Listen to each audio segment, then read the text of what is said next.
जो शहीद हुए हैं उनकी जरा याद करो।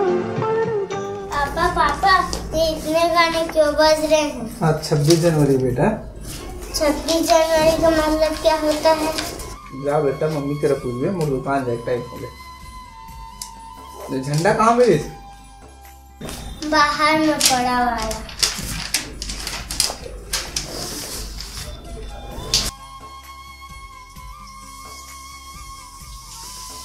मम्मी 26 जनवरी क्या होता है? मैं खाना बना रही हूँ ना, चाचू से जाकर पूछो। क्या मत कर यार, यहाँ जाबो बोले यहाँ चलता ना यार। चाचू, हाँ बेटा, 26 जनवरी का मतलब क्या होता है?